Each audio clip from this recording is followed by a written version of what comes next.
Solution में आप सभी का स्वागत है। आज हमारे साथ यहाँ पर मौजूद है Shri Hemant Deshmukh sir. Welcome Hemant sir.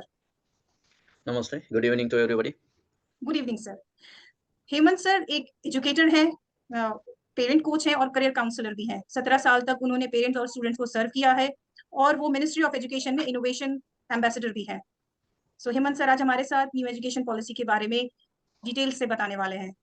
Sir हमें बताइए, what is new education policy? ये है क्या? सभी को जानना है कि ये कब से आएगा और कब तक लागू होगा। तो इसके बारे में हमें पूरी जानकारी दीजिए।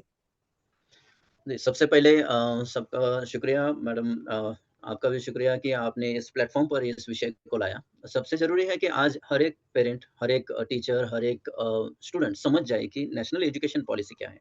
दोनों लफ्ज़ यूज़ कर सकते हैं, नेशनल एजुकेशन पॉलिसी या फिर न्यू एजुकेशन पॉलिसी।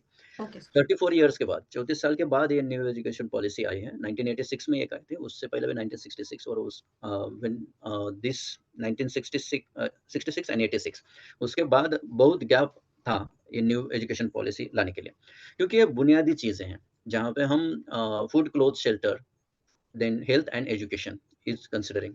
तो हेल्थ एंड एजुकेशन जब हम कंसिडर करते हैं, तो एजुकेशन बहुत ही बुनियादी ढांचे में आता है, जहाँ पे हमें बहुत सी ज़रूरत है। जैसे अभी ग्लोबल सिटीज़न बन रहे हैं हमारे स्टूडेंट्स, तो उनकी ज़रूरतों के अनुसार हमारी शिक्षा होनी चाहिए, हमारी शिक्षा का धोरण भी होना चाहिए, जो हमें आगे लेके जाए।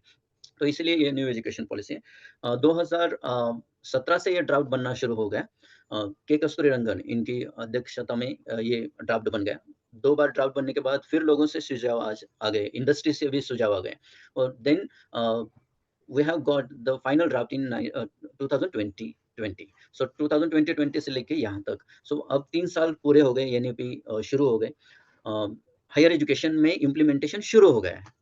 Okay sir. वो इम्प्लीमेंटेशन शुरू हो गए हैं कि अभी डिग्री हमने जब डिग्री की है, जैसे अभी पेरेंट्स अगर देख रहे होते तो उन्होंने जब डिग्री ले ली है, तो 3 साल की थी। अभी वो डिग्री 4 साल की हो गई है।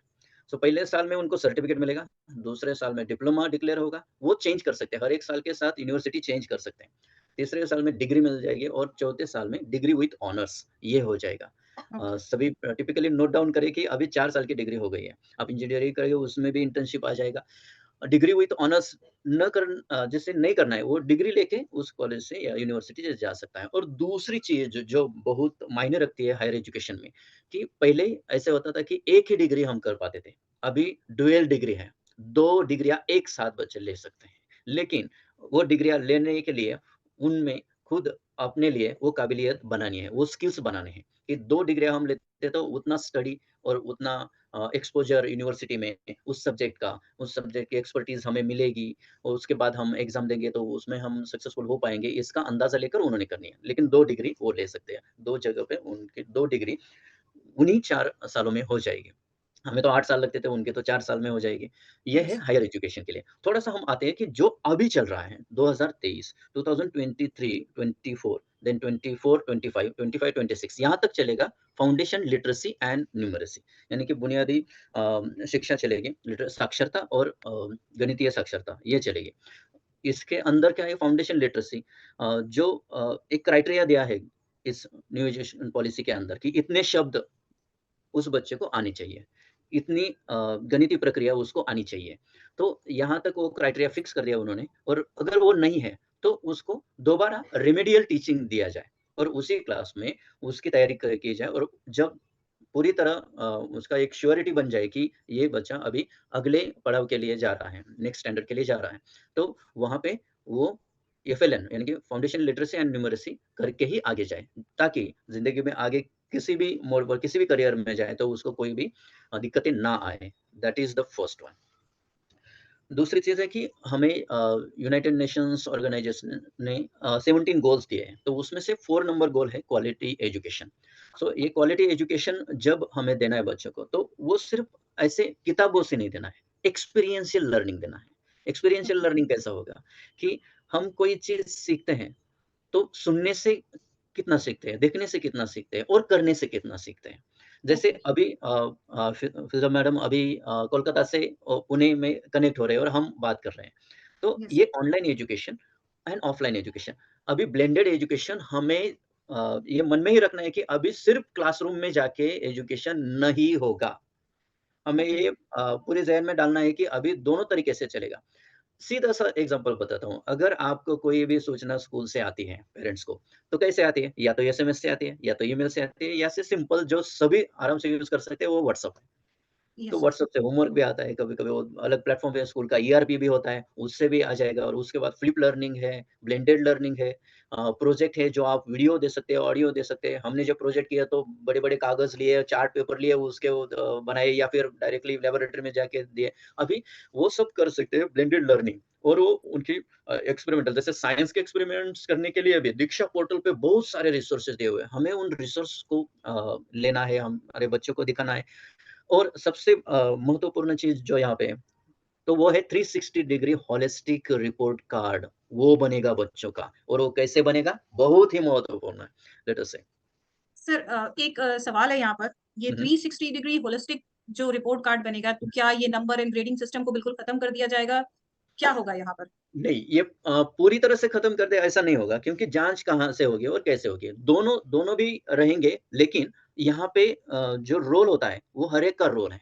तो 3 तरीके हैं। एक पहला होगा कि सेल्फ असेसमेंट, खुद ओके, को कैसे जाँचते हैं। दूसरा होगा पीयर असेसमेंट, हमारा जो बेंच पर बैठा है वो दोस्त या फिर उस क्लास में जो पेयर है, जो अल्फ़ाबेटिकली लगाया हो या फिर जैसे टीचर ने डिसाइड किया हो और स्कूल ने डिसाइड किया हो, वो पीयर असेसमेंट होगा। और तीसरा होगा टीचर असेसमेंट। और उसमें एक ओके, 4th कॉलम भी है पैरेंटल असेसमेंट आल्सो। अब यहाँ पे देखना है, अब तक जो एजुकेशन सिस्टम में चलता आ रहा था, वो टीचर असेसमेंट होता था, स्टूडेंट और अभी चाइल्ड सेंट्रिक है, पूरी सिस्टम एजुकेशन पॉलिसी की चाइल्ड सेंट्रिक बन गई। तो अभी 4 लोगों को वो करना है, खुद को भी करना है स्टूडेंट को, पीयर से भी करवाना है, पेरेंट्स से भी करवाना है और टीचर्स से लास्ट में करवाना है क्योंकि वो एकेडमिक अच्छी तरह से जानते हैं। पेरेंट्स तो यस वो सर, करेंगे ही। तो ये 4 जो पिलर्स है, इस 4 पिलर पर वो होलिस्टिक का पूरा रिपोर्ट कार्ड है। तो हमारा okay, part as a parent हमारी ज़िम्मेदारी अभी बढ़ गई। अभी तो जैसे हुँ, कुछ हमारे जैसे हमारे बड़े भाई हो या फिर अंकल हो, वो तो बताते कि हमने एक बार दाखिला ले लिया तो डिग्री तक हमारे पेरेंट्स ने देखा ही नहीं, पीटीएम कभी आया नहीं, पता कुछ ही नहीं। नहीं रहता था। ऐसे यस सर, अभी हर एक चीज़ जैसे घर में बच्चे ने 2 घंटे अगर स्टडी किया है, तो 2 घंटे स्टडी करने में उसका आई स्पैन कितना था, उसकी रीडिंग स्पीड कितनी थी, ये भी ध्यान में रखना है हमें। तो थोड़ी-सी ज़िम्मेदारी पेरेंट्स की भी बढ़ गई है, थोड़ी-सी यस, ज़िम्मेदारी टीचर्स की भी बढ़ गई है और ये दोनों का मिलाव है। जैसे पीएटी वर्ड है, सिंपल है, पीएटी यही एजुकेशन में चलेगा। Parent and teachers together they will okay, groom the child. So this is ये यस जो सर, पैट है ना, जो हमारे शाबाशी है, यस वो सर, पैट बहुत ज़रूरी है आज के लिए।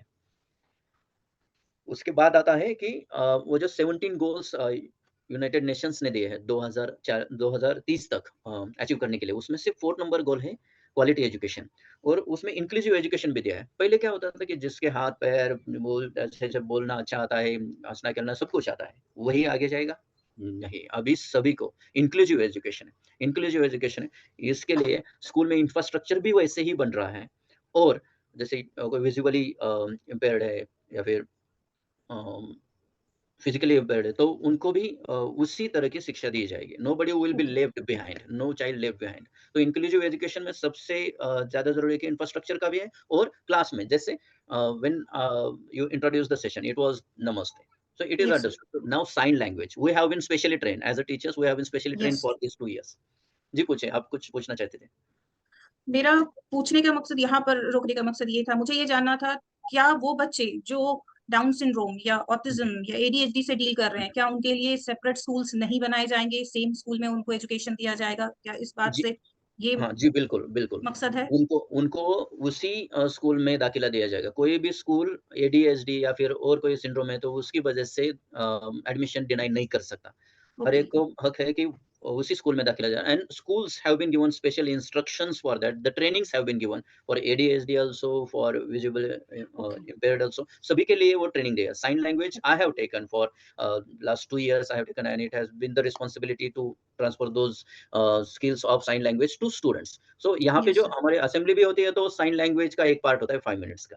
जैसे ओके आप सर, फ्लाइट से जाते हो तो फ्लाइट एक तो माइक पे सूचना चलती है और दूसरी होती है वो साइन लैंग्वेज में, वो तो हम देखते हैं। लेकिन हर कोई फ्लाइट में नहीं जाएगा। तो अभी आप देखोगे कि बस स्टैंड पे जाओ, रेलवे स्टेशन पे जाओ और किसी स्कूल में तो वहाँ पे स्वागत के लिए जब जब आप ये एडमिशन सेल होता है, एडमिशन सेल में काउंसलर के साथ साइन लैंग्वेज समझने वाले भी रहेंगे। ओके, यहाँ ये तक वो बदलाव बहुत आने ही वाला इम्पोर्टेंट और बहुत ही अच्छा पॉइंट है। ये बच्चों को अलग कर देने की जो एक बात होती थी, एक स्पेशल स्कूल में उन्हें भेजा जाए। हुँ। हम एज़ अ टीम चल रहे हैं, तो बच्चों को भी ये लर्निंग होना चाहिए कि हमारे फ्रेंड्स अगर वैसे हैं, तो उनको बॉयकॉट नहीं किया जाए, उनके साथ कैसे हम इंटरैक्ट करते हैं, कैसे उनके साथ मिलके ग्रो करते हैं। I hope this is going to be really beautiful. एक बहुत अच्छा जैसे लगा। 1931 में गिजुभाई बधेका ने एक बुक लिखी थी, बहुत अच्छी तरह से, दीवा स्वप्न।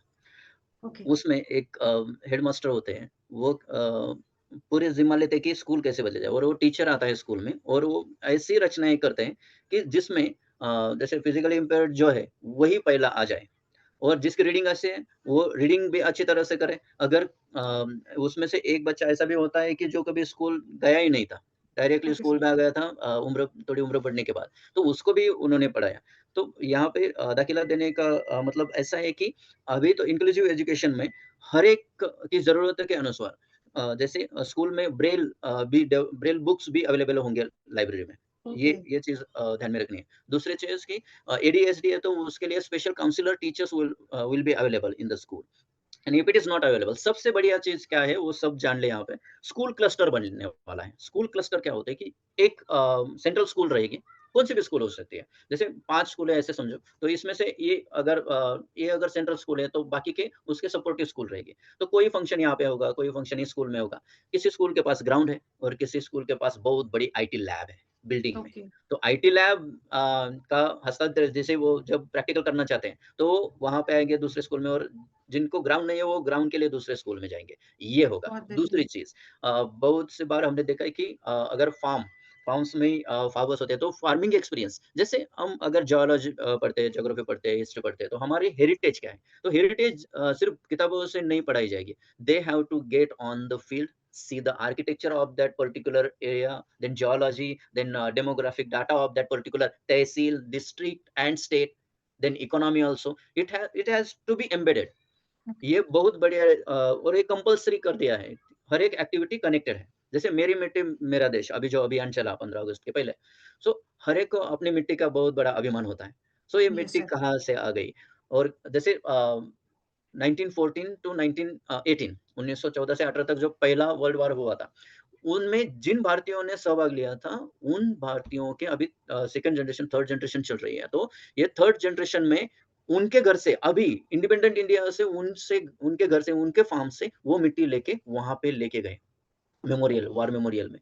अगर वहाँ पे ऐसे मेमोरी रह सकती है हेरिटेज का प्राइड रह सकता है, तो हमें भी वो करना है। इसलिए knowledge of India in every aspect, वो सोशल हो, इकोनॉमिकल हो, दैट कल्चरल हो, वो सभी के इकट्ठा नॉलेज जो देना है उनको, नॉलेज ऑफ इंडिया, तो दैट इंटीग्रेटेडली वो उनको देना है, हर एक स्टूडेंट को, हर एक ओके, स्टैंडर्ड में। जैसे फर्स्ट, सेकंड, थर्ड में थोड़ा-सा अपने लोकल हेरिटेज में होगा। अगर वो 6 टू 8 में जाते हैं तो स्टेट हेरिटेज आएगा और उसके बाद आएगा national heritage and international heritage. जैसे यूनेस्को हेरिटेज साइट हमारे पड़ोस में है, आगा खान पैलेस हमारे पूरे पे नज़दीक है यहाँ पे, वो यूनेस्को हेरिटेज साइट है। तो यूनेस्को में हेरिटेज साइट बनने के लिए हमारे ये आगा खान पैलेस में क्या हुआ था? कैसे महात्मा गांधी जी वहाँ आए थे, कस्तूरबा गांधी जी वहाँ रहे थे। अ, देसाई वहाँ पे रहे थे और उन्होंने नेशनल फ्रीडम मूवमेंट के दौरान वहाँ पे क्या हुआ था आगा खान पैलेस में, वो सब मायने रखता है, वो हिस्ट्री के लिए कनेक्ट करेगा। ऐसे subject integration and art integration ये बहुत बढ़िया चीज़ जो न्यू एजुकेशन पॉलिसी ने दी है, कि आप सोलोज़ में सब्जेक्ट नहीं पढ़ाओगे। ये हिस्ट्री का टीचर है तो दूसरा इंग्लिश के बारे में कुछ नहीं कहेगा, ऐसा नहीं। आज ही टाइम्स ऑफ इंडिया का एक आर्टिकल देखिए, वो ऐसा है, मातृभाषा में शिक्षण देने के लिए उनका एक आर्टिकल आ गया। वो आर्टिकल कहता है कि mother tongue schooled scientist can send the rocket on moon. Okay, तो यही मायने रखता है कि बच्चों को है ना, जो उनके डाउट्स है, कांसेप्ट तो जाएगी जिस मीडियम से वो पढ़ रहे हैं, लेकिन वो कांसेप्ट अगर उनको अच्छी तरह से समझते हैं अपनी मातृभाषा में, वो करना है। हर एक स्टेट की लैंग्वेज उसमें होगी, लेकिन जहाँ पे कॉस्मोपॉलिटन एटमॉस्फियर है, वहाँ पे वो स्ट्रैटेजी डिसाइड कर सकते हैं कि वैसे टीचर जैसे उस रीजन से हो तो उनको अपॉइंटमेंट करके वो लैंग्वेज पॉलिसी हैंडल कर सकते हैं। सर यहाँ पर एक सवाल दिमाग में आ रहा था। हुँ, हुँ। लैंग्वेज को लेकर के यहाँ पर बहुत सारी चीज़ों को लेकर कन्फ्यूजन है। क्या हुँ, होगा? क्या language English as a language हटा दिया जाएगा? क्या होगा? हमें अब सिर्फ़ हिंदी पढ़ाया जाएगा? इसके बारे में हुँ। थोड़ा क्लियरेंस दीजिए सर। नहीं किसी भाषा को हटाया जाएगा ऐसा कुछ नहीं होगा। पहले तो लैंग्वेज पॉलिसी है तो local language state language and national language ये तीनों रहेगी। जैसे सीबीएसई का हम करिकुलम डाउनलोड करते हैं, तो उसमें देखिए कितने इंटरनेशनल लैंग्वेजेस भी है। उसमें यस सर। संस्कृत है, हमारे लैंग्वेजेस तो है, उसमें और भी लैंग्वेजेस है जो करिकुलम में आती है। सीबीएसई पहले से पढ़ाती थी।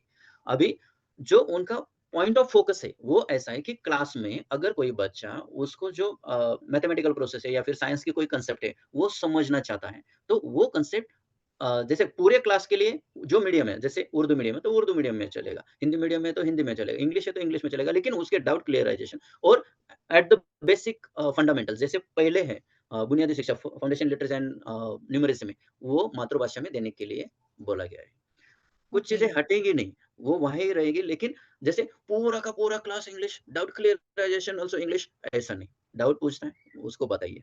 जो मुझे चीज़ समझ में नहीं आई वो अगर मैं बेसिकली वो न्यूरो स्ट्रक्चर होता है हमारे ब्रेन में जो हम पहले वो ट्रांसलेट कर लेते हैं। वो ट्रांसलेट करने से कभी-कभी कांसेप्ट पूरी क्लियर नहीं होती। क्लियर नहीं होती इसलिए है सर। जिस यस भाषा सर। में वो सीखना है वहाँ पे वो जाएगा। जैसे साक्षात नाम का वर्ड है, साक्षात, अरे एक्सक्लूसिव है। तो साक्षात वर्ड तो हमें डायरेक्टली अप्रोच होता है, तो वैसे एक्सक्लूसिवली वो स्पेलिंग के साथ वो बच्चे सोचते हैं तो वो नहीं जाएगा, ऐसे।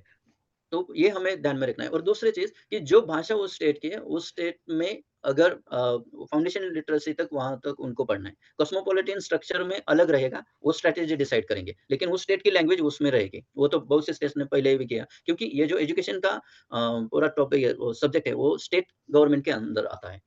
पॉलिसी ड्राफ्टिंग सेंट्रल गवर्नमेंट्स और मिनिस्ट्री ऑफ एजुकेशन ने कर दी हो, फिर भी इम्प्लीमेंटेशन अलग-अलग चल रहा है। जैसे जस्ट रिसेंटली कोलकाता में I think 2 days back only this new education policy had been implemented means started okay. Implementation 2 दिन पहले ही ममता बनर्जी ने वो डिक्लेयर कर दिया।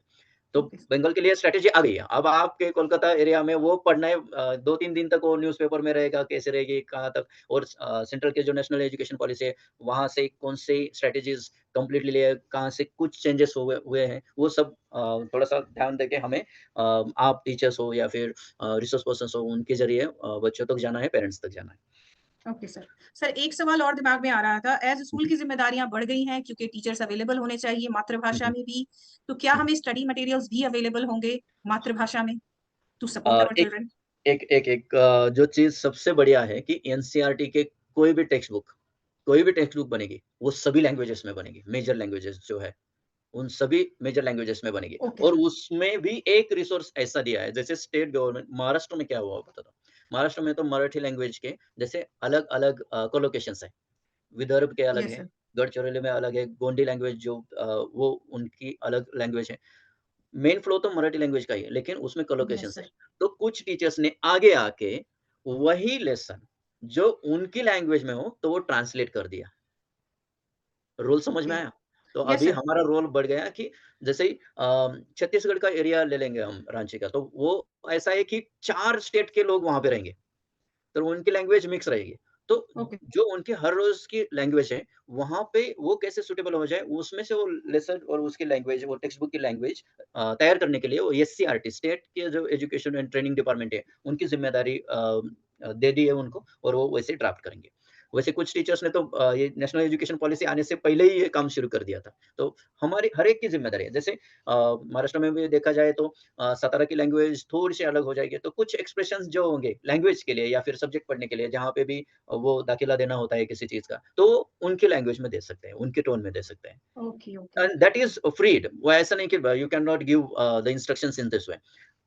This has been given instruction by National Education Policy that they are free to give instruction in their local colloquial expressions also. ये बहुत-बहुत शुक्रिया sir ये बताने के लिए, काफ़ी इंटरेस्टिंग है और मुझे काफ़ी उम्मीद है कि इससे पेरेंट्स को भी बहुत आसानी होगी बच्चों को पढ़ाने में, समझाने में और उन्हें सपोर्ट करने में।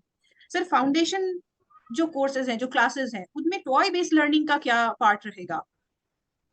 एक पहली चीज़ ऐसी है कि जब हम जब बात कर रहे हैं, तो हमारे साथ भी एक खिलौना है, एक इलेक्ट्रॉनिक खिलौना है। कौन-सा है? यस सर, कि लैपटॉप का कंप्यूटर। है, मोबाइल का है। Yes sir. तो हम भी आज भी खिलौनों से उतना ही लगाव रखते हैं, जितना बचपन में था। ये हाँ, टॉय बेस्ड बिल्कुल। पेडागॉजी इसके लिए है क्योंकि वो उस टॉय से, उस खिलौने से अटैच करता है। वो जैसे पेपर हो, कलर हो। जैसे एप्पल रेड होता है ये बच्चों को स्कूल में जाने से पहले पता होता है। लेकिन एप्पल का स्पेलिंग सिर्फ़ नहीं पता होता। एप्पल पता होता है कैसा अंदर होता है खाने के बाद हाँ, उसकी टेस्ट कैसी होती है वो टेस्ट बहुत देर बाद आती है, क्योंकि टेस्ट टेस्ट वो बता नहीं पाता। किसी ने वो उसको बताना चाहिए कि एप्पल की टेस्ट ऐसी होती है, केले के ओके। टेस्ट ऐसे होते हैं। तो ये टॉय बेस्ड पेडागोजी है, वो हर एक चीज़ जैसे टैक्टाइल एक्सपीरियंस उनको होना चाहिए, हर एक चीज़। जैसे हर यस एक सर। चीज़ को महसूस करना, वो जो वर्ड है हिंदी में बहुत बढ़िया है, हर एक चीज़ को हाँ। महसूस करके वो लर्न करें। जैसे ट्रायंगल बल्ब है या फिर कोई जैसे मैंने अगर ये मेरे हाथ में पकड़ा तो ये ट्रायंगुलर है, तो यहाँ पे मैंने अचीवमेंट, एप्रिसिएशन एंड एक्सेप्टेंस ये त्रिकोण बनाया, तो इसके क्या मायने रखते हैं? तो ये त्रिकोण है, तो त्रिकोण कौन सी चीज़ों में होगा? वो ओके। बच्चों को ज़्यादा सिखाना है, और उसके बाद उसकी कांसेप्ट क्लियर हो जाए कि ये चीज़ें होती हैं कि जो ट्रायंगुलर शेप में होती है या फिर राउंड शेप में होती है, स्फेरिकल शेप में होती है। दूसरी चीज़ कि कुछ जैसे टॉय बेस्ड पेडागोजी की अगर बात की जाए, तो कुछ ऐसे होते हैं कि जो with the direction of the parents और the teacher has to be used. जैसे सीज़र है, सीज़र से जो हम काम करेंगे तो अलग-अलग, जैसे लेफ्ट हैंडर्स के लिए तो सीज़र का बड़ा प्रॉब्लम होता है। उनके लिए अलग से सीज़र यस लगती है, सर। और कुछ सीज़र्स होती है कि वो बहुत ही शार्प होते हैं। तो हमें उनका भी ख़्याल रखना है कि ये जब पढ़ाते हैं तो हमें निगरानी में उनको पढ़ाना है। ये है। दूसरी चीज़ कि हर एक चीज़ जैसे काउंटिंग करनी है तो अबेकस का टूल है। तो ज़रूरी नहीं कि हर बार अबेकस हो हमारे पास। तो हमारे घर में जैसे एक बार कबर्ड वार्डरोब खोल लिया, तो इतने बड़े हैंगर होते हैं, काउंटिंग करो, ये भी अबेकस का टूल हो गया। 1, 2, 3, 4 देखो पापा के 10 शर्ट है, मम्मी के 50 साड़ियाँ हैं, वो भी है, कलर्स अलग है। तो कितना घर में ही होता है। टॉय बेस्ड यस सर, बिल्कुल। पेडागोजी ये तो रेफरेंस में तो बहुत डीप में जाएगा, लेकिन ये प्राइमरी एग्ज़ाम्पल्स से हम समझ सकते हैं कि कहाँ से हमें वो इम्प्लीमेंट करना है। घर ओके से सर। जाते वक़्त भी बोर्ड्स होते हैं, उनको भी पढ़ना है। हर एक चीज़ एक्सपीरियंशियल लर्निंग से पढ़नी है, जैसे अनुभव करके पढ़नी है। करके हम ज़्यादा सीखेंगे। Okay sir. सर, अभी इसके बारे में आप बताइए कि हमारा ये 5+3+3+4 का क्या कॉन्सेप्ट है? इसके बारे में आप थोड़ा डिटेल से हाँ, बताइए। तो ये तो पहले जो था 10+2+3 ऐसा था कि 10 साल तक डायरेक्टली वो पहले से 10वीं तक एक पड़ाव था। उसके यस बाद सर। सेकेंडरी 2 साल का हायर सेकेंडरी का पड़ाव था। उसके बाद ग्रेजुएशन था 3 साल का। अब ये बदल के अब ये बन गया है। अब ये हो गया 5 ओके। साल के, ये हो गए nursery, junior KG, senior KG, first और सेकंड स्टैंडर्ड। जैसे ये 5, तो 5। अगर ये मेरा हाथ है, तो ये देखिए बहुत ही इम्पोर्टेंट है। ये हाथ 2.5 किलो यस का सर। नहीं है, उससे ज़्यादा भी कम भी हो सकता है। ये 5 बुनियादी शिक्षा का हाथ है। इस यस शिक्षा सर। में जो हाथ अच्छी तरह रहेगा, तो junior nursery, junior KG, senior KG, आप लोअर केजी, अपर केजी भी बोलते होंगे। उसके बाद फर्स्ट एंड सेकंड, यहाँ तक उसको एफएलएन अच्छी तरह से सिखाना है। ये है फर्स्ट स्टेज, फाउंडेशनल स्टेज। उसके बाद सेकंड स्टेज आएगा, वो तो होगा थर्ड, फोर्थ, फिफ्थ के लिए। द नेक्स्ट इज़ 5 तो हो गया हमारा, ये थर्ड है, third, fourth and fifth standard के लिए। यहाँ से थोड़ी-सी कठिनाई, डिफिकल्टी लेवल ऑफ एजुकेशन थोड़ा-सा इंक्रीज़ हो जाएगा, और यहाँ पे हमें सबसे महत्वपूर्ण बात जाननी है कि फिफ्थ स्टैंडर्ड पे, थर्ड स्टैंडर्ड पे भी और फिफ्थ स्टैंडर्ड पे एंड एट्थ स्टैंडर्ड पे एक एग्जाम होगा। वो बोर्ड एग्जाम नहीं है, लेकिन एक क्वालिफाइंग और skill based competency based exam है। एक कॉम्पिटेंसी बिगिनिंग में based sir? Beginning of 3rd standard? Third standard, fifth standard, after completion of fifth standard and after completion of eighth standard, 8th standard. three okay sir. three times it will be there. Okay. यहाँ पे अगर कोई बच्चा उतनी skills competency किसी भी subject में नहीं पाता है, तो उसको फिर से 2 वो टाइम पीरियड दिया है न्यू एजुकेशन पॉलिसी में, उसमें रेमेडियल टीचिंग देके उसको वहाँ तक लाना है। ये टीचर की, पेरेंट की कलेक्टिव ज़िम्मेदारी है कि वहाँ तक लाना है, और उसको फिर जैसे बोर्ड की एग्ज़ाम देने के बाद अगर कोई फेल हो रहा है, तो उसको कंपार्टमेंट एग्ज़ाम है। उसके लिए उसने फिर से स्टडी करके देना है। वैसे ही रेमेडियल टीचिंग देके उन बच्चों को वहाँ तक लाना है, मिनिमम कॉम्पिटेंसीज़ उनको आनी चाहिए, और उसके बाद वो अगले क्लास में जाएँगे। और यहाँ पे बहुत ही महत्वपूर्ण चीज़ है कि हमें देखना है कि अगर वो बच्चा फिर भी नहीं पाता, तो फिर से उस बच्चे को पहला जो क्लास था उसमें 1 टर्म के लिए बिठाना है। ओके। वो डिपेंड करता है स्कूल्स की स्ट्रैटेजी कैसी हो। अगर वो रेमेडियल में स्किल्स कॉम्पिटेंसी हासिल करता है, तो आगे जा सकती है, ऐसे। उसके बाद होगा यस वो सर। 4 साल का, 9th, 10th, 11th, 12th ऐसा रहेगा वो। ओके। पहले तो हायर सेकेंडरी रहता, अभी तो फुल सेकेंडरी ही रहेगा। अभी हायर सेकेंडरी ऐसा सेक्शन नहीं रहेगा। हाई जो वर्ड है एचआईजीएच, वो रहेगा सिर्फ हायर एजुकेशन के लिए। स्कूल के लिए सिर्फ सेकेंडरी रहेगा। तो जूनियर कॉलेज की जो कांसेप्ट है ना, वो कांसेप्ट नहीं रहेगी। वो 9, 10th, 11th, 12th वो रहेगी। और यहाँ पे एक चीज़ मैं ज़रूर मेंशन करना चाहूँगा, अभी लिबरल एजुकेशन है। पहले कैसे होता था कि 11th, 12th के लिए साइंस, कॉमर्स, आर्ट्स, वोकेशनल ऐसे स्ट्रीम्स थे। अभी स्ट्रीम नहीं है। हमारे स्कूल का भी एग्ज़ाम्पल दिया जाए तो ऐसा है, हमारे स्कूल में स्टूडेंट साइकोलॉजी भी लेते हैं, एंटरप्रेन्योरशिप भी लेते हैं, बायोलॉजी भी लेते हैं, इंग्लिश भी लेते हैं और हिंदी भी लेते हैं। पूरा ओके, मिक्सचर भी है। लिबरल एजुकेशन प्रमोट किया गया है, जिसको जो सब्जेक्ट चाहिए। लेकिन उससे एक डाउट भी पेरेंट्स के मन में जाएगा कि हम अगर आईआईटी या फिर नीट देना चाहते हैं, तो उसके लिए ये लिबरल है क्या? तो आईआईटी का जो प्रपोज़ल यूनिवर्सिटी का जो एग्ज़ाम के लिए जो होता है प्रिपरेटरी एग्ज़ाम के लिए, उनके जो सब्जेक्ट है वो तो लेने पड़ेंगे। उसके ओके, बाद जो ऑप्शनल सब्जेक्ट पढ़ते हैं, वो आप अपने चॉइस से ले सकते हैं। क्योंकि बेस्ट ओके, ऑफ 5 तो यूनिवर्सिटी एजुकेशन के लिए लिया जाएगा। लेकिन आईआईटी, नीट या फिर जेईई एग्ज़ाम के लिए जो बेस है, जैसे जेईई के लिए मैथ्स चाहिए, नीट के लिए यस, बायोलॉजी कंपल्सरी है, वो तो लेना है आपको। जो ऑप्शनल इलेक्टिव सब्जेक्ट है, वहाँ पे आप चॉइस कर सकते हो। जैसे आप सोचो कि अगर कोई स्टूडेंट नीट के लिए जा रहा है, तो वो बायोलॉजी के साथ होगा, अगर उसके साथ उसका इलेक्टिव साइकोलॉजी होगा, तो पेशेंट की साइकोलॉजी वो अच्छी तरह से समझ पाएगा कि नहीं? यस सर, ये इससे होगा। काफ़ी फ़ायदा होने वाला है। Yes sir. सर यहाँ पर एक सवाल दिमाग में आ रहा था, जो हमारे हाँ। कॉम्पिटिटिव एग्ज़ाम्स हैं, हुँ, हुँ, हुँ। नीट, जेईई, हुँ। इनमें कोई चेंजेज़ आने वाला है? कोई मॉडिफ़िकेशन होने वाला है?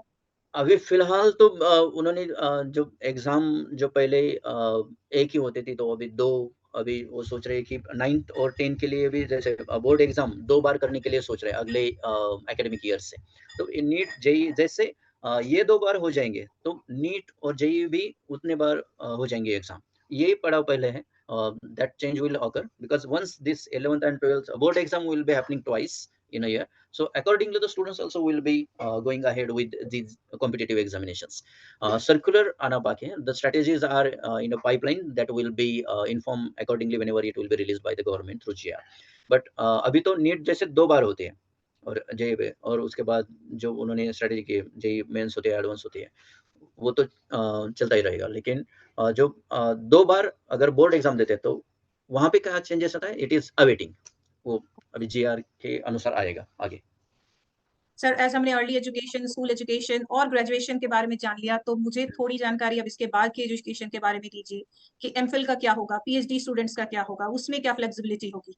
हाँ, तो फ्लेक्सिबिलिटी तो पहली बात हमने देख ली कि डुअल डिग्री का तो है। एमफिल और पीएचडी, तो एमफिल ये पैरेलल लाइन में था। जैसे पीएचडी जो ना करे वो एमफिल पहले पहले एमफिल करते थे, एमफिल के बाद वो पीएचडी को अप्लाई कर। बहुत से यूनिवर्सिटीज़ ने एमफिल पिछले 2-3 सालों में I will rather say that 5 सालों में जो मेरे एक्सपीरियंस में आ गया था, उन्होंने स्टॉप किया MPhil. Directly PhD post graduation okay, से डायरेक्ट पीएचडी एडमिशन के लिए वो कंसिडर कर दिया।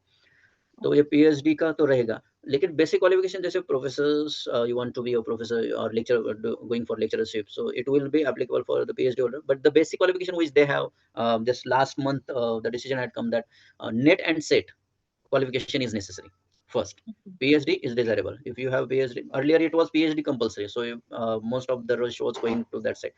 But I will rather say that get NET SET done, net set done for the professorship, and then doctoral research, of course you will go, because the research doesn't have any limitation. You can go ahead yes sir, with that one. What the government says that net set qualification for the lecturership, it will continue. And JR fellowship will also continue in this regard. PhD will also continue, but qualification for lecturership and these will be in accordance with the UGC norms. Okay, okay sir. Thank you sir, ये सारी चीज़ें हमारे साथ share करने के लिए आपका बहुत-बहुत धन्यवाद हमारे शो पर आने के लिए। और मैं अपने दर्शकों को बता दूँ, अगर आप लोगों को हेमंत सर से और कोई जानकारी चाहिए, उनसे बातें करनी है, उनसे कोचिंग लेना है या करियर काउंसलिंग करवाना है, तो आप डायरेक्टली उनके फ़ोन नंबर और उनके ईमेल एड्रेस पे उनको कॉन्टैक्ट कीजिए, जो मैं डिस्क्रिप्शन बॉक्स में डालने वाली हूँ। Thank you sir for being here with us. बहुत-बहुत